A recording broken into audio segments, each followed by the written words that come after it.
Everything you have been taught about visualization is wrong, not partially wrong, not wrong in minor details that can be corrected with better technique. Structurally, mechanically, neurologically wrong at the foundational level. The practice of visualization, as it is taught in virtually every manifestation course, every law of attraction program, and every spiritual self-help framework that has emerged over the last 50 years, activates a specific neural circuit that is the direct biological opposite of the circuit required for permanent financial manifestation. You are not doing visualization incorrectly. The practice itself, done exactly as instructed, does precisely what it was never supposed to do. It confirms to your subconscious that what you are visualizing does not belong to your biological reality, and a subconscious that has received that confirmation will work with extraordinary efficiency to ensure that the confirmation remains accurate. Neville Goddard taught about the inner senses. He taught about the imagination and its relationship to physical reality. He taught about feeling the reality of the desired state. But he did not teach visualization in the sense that the word is used in contemporary manifestation culture, and the distinction between what Neville actually prescribed and what the manifestation industry describes as visualization is not semantic.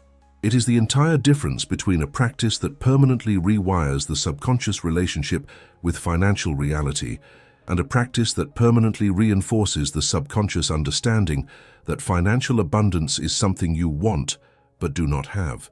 To understand why visualization as commonly practiced is neurologically counterproductive, you need to understand what happens in the brain during the act of visualizing a desired outcome.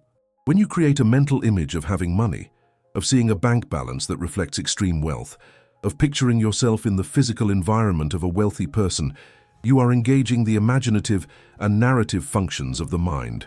These are cognitive functions.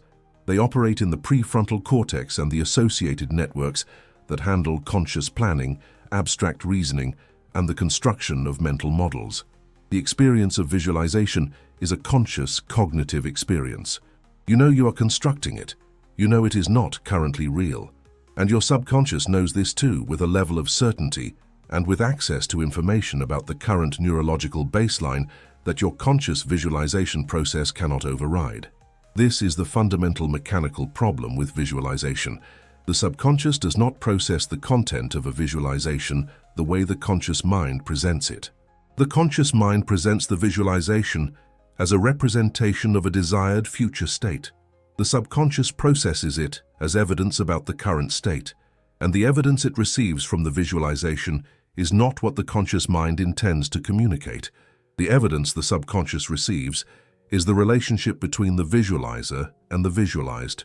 When you visualize wealth, the subconscious registers not the wealth being visualized, but the distance between the visualizer and the wealth. The visualizing itself is the proof of the distance.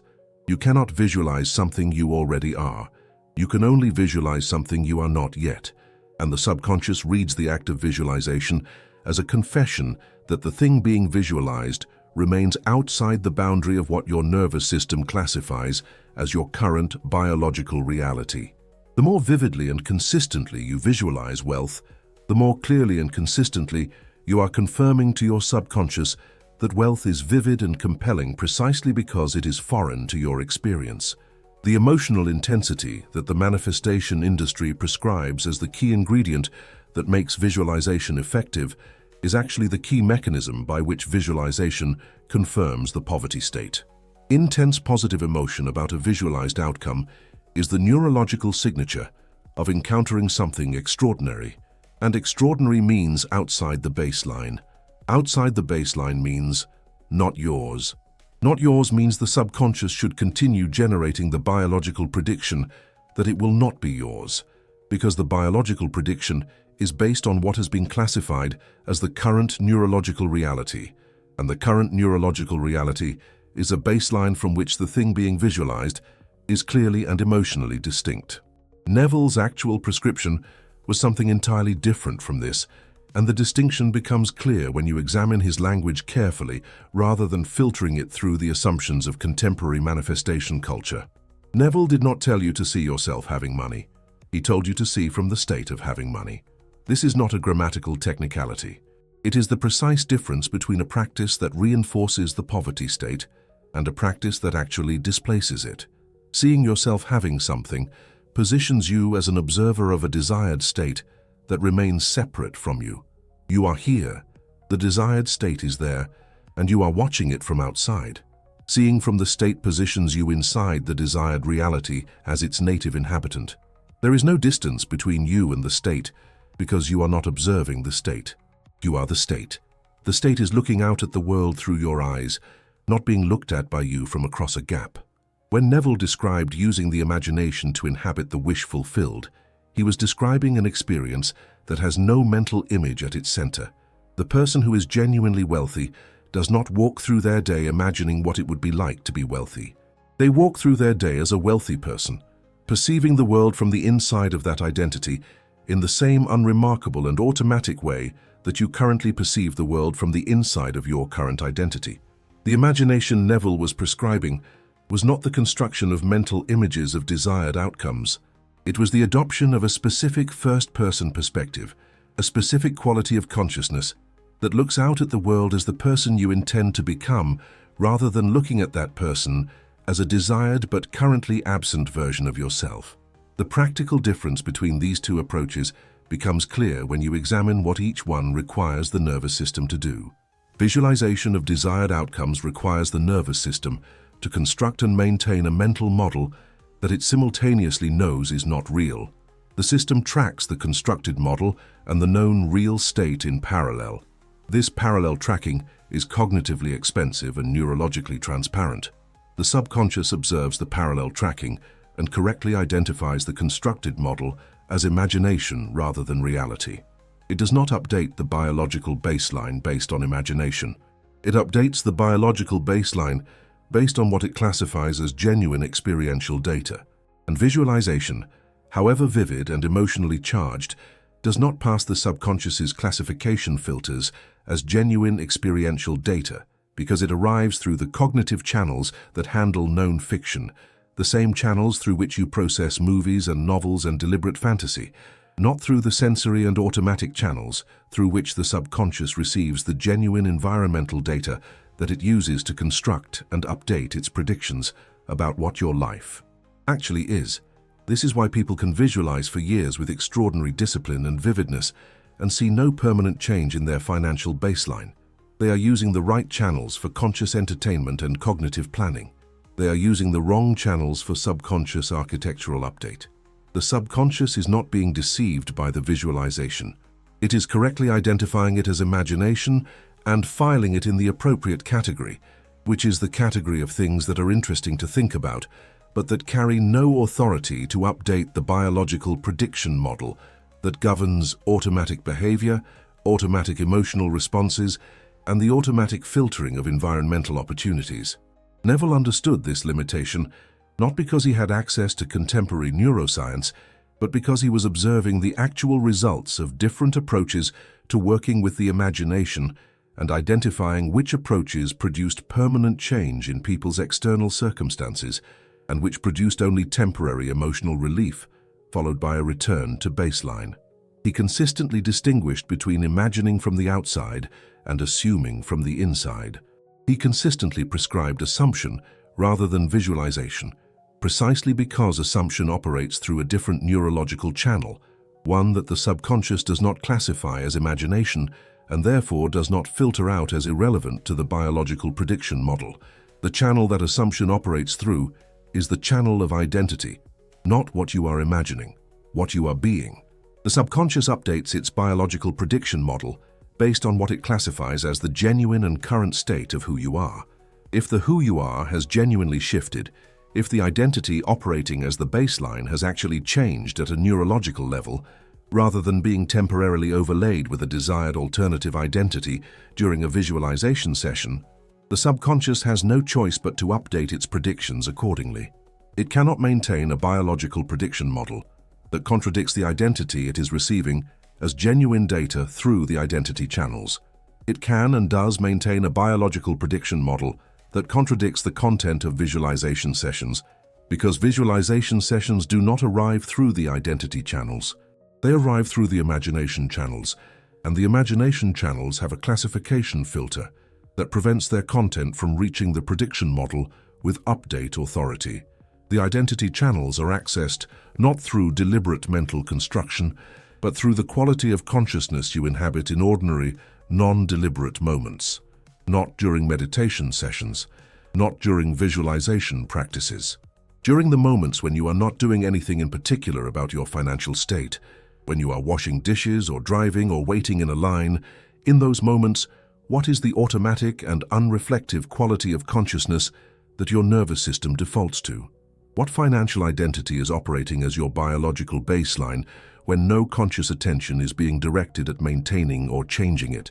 That automatic default state is the data your subconscious is continuously receiving through the identity channels. That is what it is using to construct and update its predictions about your financial life. And that is what needs to change for the external reality to change, not the content of deliberate visualization sessions, but the quality of the unreflective default state that operates between and beneath the deliberate sessions. Before we move to the second part of this discussion, the pinned comment below this video has something specific for you. If you have been visualizing consistently without seeing permanent change in your financial baseline, what is in that comment addresses why and what the actual alternative looks like in practical terms. Check it when this video ends. The question that emerges from this understanding is the most practically important question you can bring to your own assumption work right now. In the ordinary and unreflective moments of your daily life, in the moments when you are not consciously working on your financial state, what identity is your nervous system operating from as its default? What is the automatic quality of your relationship with money when no deliberate practice is actively maintaining a chosen state? If the honest answer is that the default is a state of financial anxiety, of monitoring for threat, of automatic attention to what is insufficient or at risk, then the deliberate visualization sessions you are doing are not reaching the layer of the nervous system where the actual prediction model is constructed. They are occurring in the layer above it, in the conscious cognitive layer, where imagination is processed and enjoyed and then set aside when the session ends. The subconscious layer continues operating from the anxious default that was running before the session began and continues running after it ends. Changing that default requires something more fundamental than adding more visualization sessions to the schedule. It requires changing what the identity channels are transmitting during the unreflective, ordinary moments. And changing what the identity channels are transmitting during ordinary moments requires a form of assumption work that is qualitatively different from anything that happens in a dedicated practice session. It requires the gradual and consistent introduction of a new default, a new quality of ordinary unreflective consciousness that inhabits the financial identity you intend to make permanent rather than the financial identity that is currently operating as your biological baseline. Neville called this living in the end, not visiting the end during practice sessions and then returning to baseline. Living there, making it the quality of ordinary existence rather than the quality of exceptional practice. This is the instruction that virtually every contemporary manifestation teacher fails to transmit accurately, because transmitting it accurately requires acknowledging that the visualization sessions and the meditation practices and the scripting exercises and all the other dedicated tools that form the foundation of most manifestation curricula are operating in the wrong neurological layer to produce permanent change in the subconscious prediction model. They are not useless. They can build familiarity with the desired state. They can develop the capacity to access the desired state intentionally, but they cannot by themselves install the desired state as the permanent biological baseline from which ordinary unreflective consciousness operates, because they are inherently deliberate and therefore inherently confined to the conscious cognitive layer rather than the identity layer. The practice that actually reaches the identity layer is not dramatic. It does not involve intense emotion or vivid imagery or concentrated effort. It involves noticing repeatedly and gently and without judgment the quality of the ordinary default state that your nervous system inhabits between deliberate practice moments and then making the smallest possible adjustment in the direction of the desired state, rather than trying to leap from the current default to the desired state through the force of deliberate practice. Small adjustments in the ordinary default state accumulate, They are processed by the subconscious as genuine identity data because they occur through the identity channels rather than through the imagination channels. Over time, the accumulation of small adjustments shifts the ordinary default in the direction of the new identity. And as the ordinary default shifts, the subconscious prediction model shifts with it, because the prediction model follows the identity. It always has. It always will. The only question is what identity you are genuinely transmitting through the identity channels in the unreflective, ordinary moments of your actual daily life. The actual alternative to visualization that Neville was prescribing is not a different technique that you apply during dedicated practice sessions. It is a different relationship with your own consciousness that operates continuously, not just when you have set aside time to work on your financial state. This distinction is the one that virtually every person who studies Neville misses, and missing it is the reason they continue getting the same results despite years of sincere and disciplined practice. They are applying techniques. Neville was describing a state of being. Techniques have a beginning and an end. A state of being has neither. It is simply what you are continuously, in every moment of ordinary experience, including and especially the moments when you are not consciously thinking about your financial state at all. The question Neville was actually answering with his entire body of work was not how to visualize effectively. It was how to change what you are at the neurological level that the subconscious reads as genuine identity data. And the answer, stated in its simplest possible form, is that you change what you are by occupying a different state so consistently that the subconscious stops classifying it as a chosen state and begins classifying it as your actual state. Not during visualization sessions, during everything, during conversations, during meals, during the first 30 seconds after waking, before any conscious thought has organized itself into deliberate direction. During the last 30 seconds before sleep, when the conscious directing mind is releasing its authority. In those unremarkable and unguarded moments, when the identity channels are transmitting without conscious supervision, what are they transmitting? That is the question that determines what the subconscious prediction model produces, not what you consciously intend during dedicated practice. What you automatically transmit when intention is not actively governing the transmission.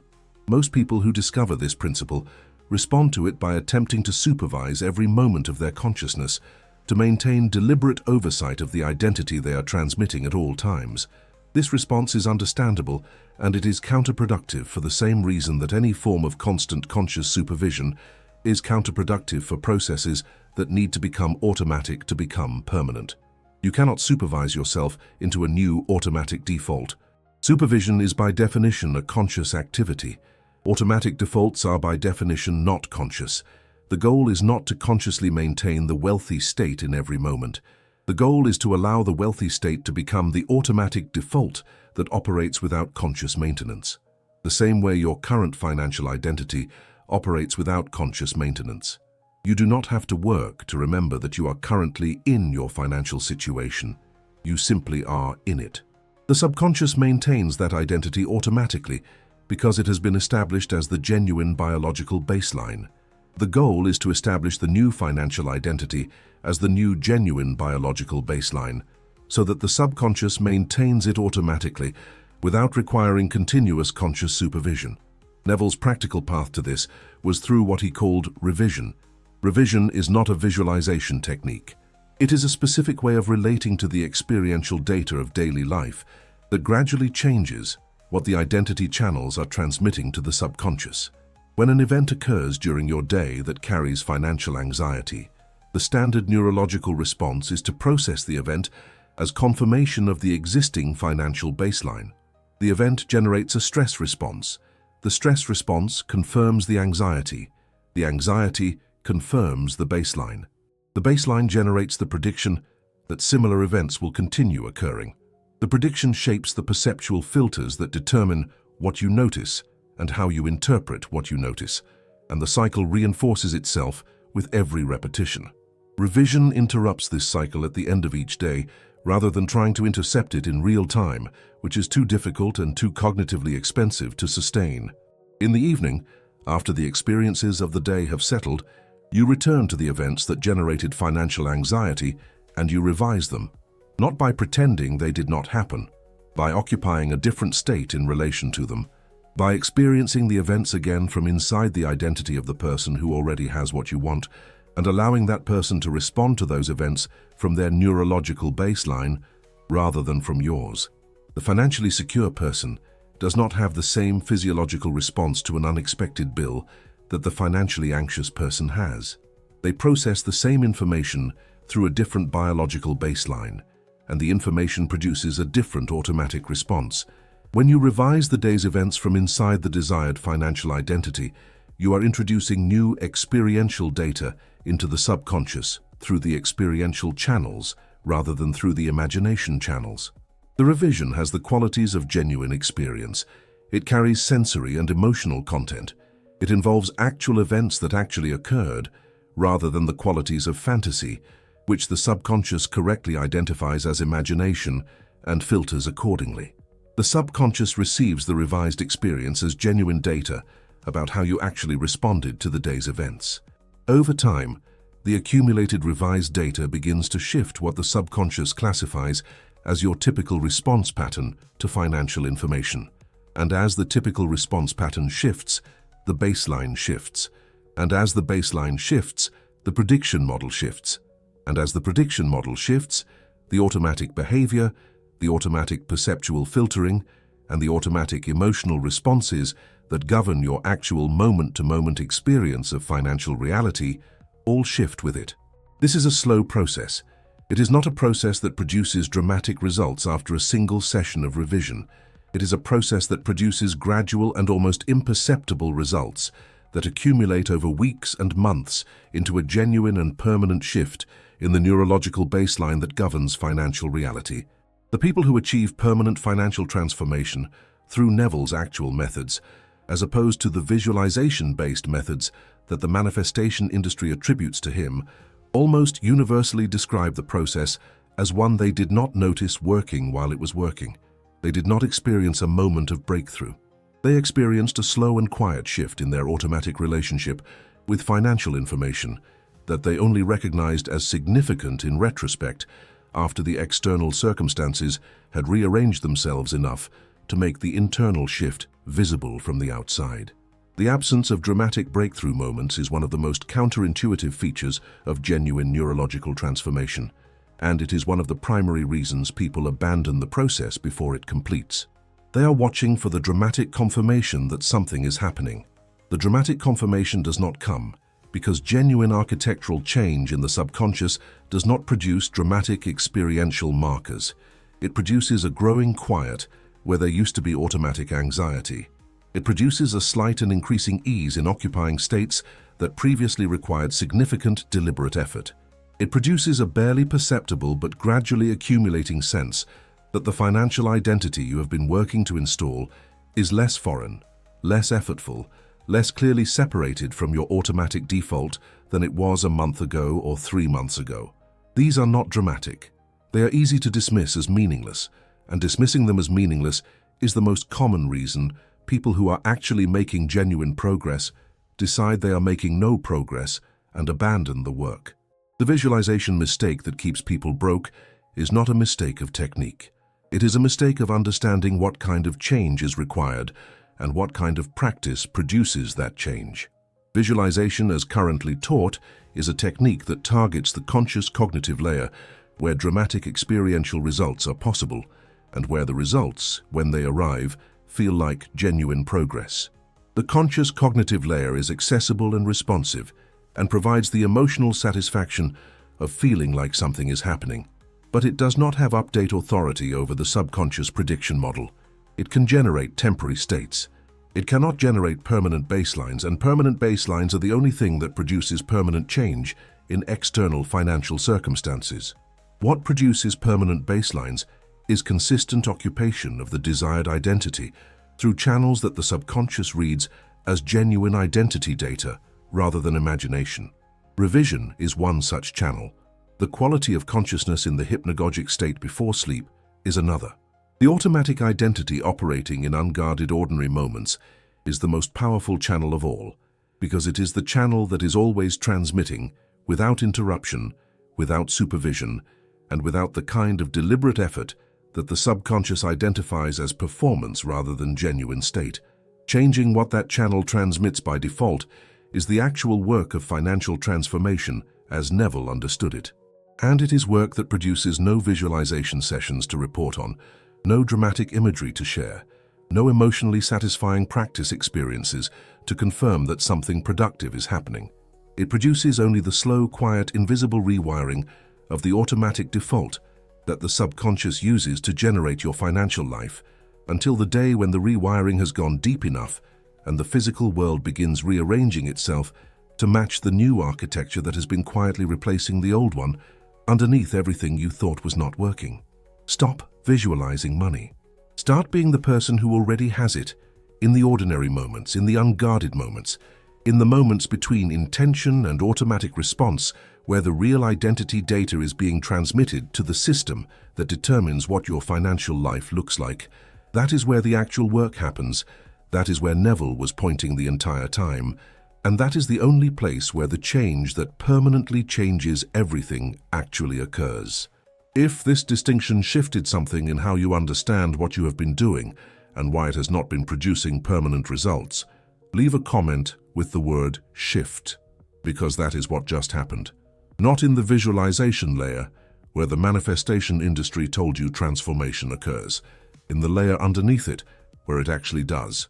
There is a final dimension of this that deserves direct attention, because it is the dimension that most commonly produces the deepest confusion among people who have been practicing visualization sincerely for a long time without seeing the permanent change they expected. They ask why the visualization felt so real, so emotionally convincing, so clearly connected to the desired outcome, and still did not produce lasting results. The answer is that emotional convincingness in the conscious cognitive layer is not evidence of impact in the subconscious architectural layer. These are different systems. The conscious cognitive layer is extraordinarily good at generating emotionally convincing experiences, because emotional experience is one of its primary functions. You can cry at a movie. The movie is not real. Your emotional response is completely genuine. The subconscious is not confused by this. It correctly identifies the emotional response as a response to a consciously constructed representation, not as genuine data about the state of your biological baseline. Visualization generates emotionally convincing experiences for the same reason movies generate emotionally convincing experiences. The conscious cognitive system is engaging fully with the constructed reality. The emotion is real, the experience is vivid, and the subconscious categorizes all of it accurately as imagination, because imagination is precisely the correct category for experiences that are consciously constructed and known by the experiencer to be constructed even while being experienced.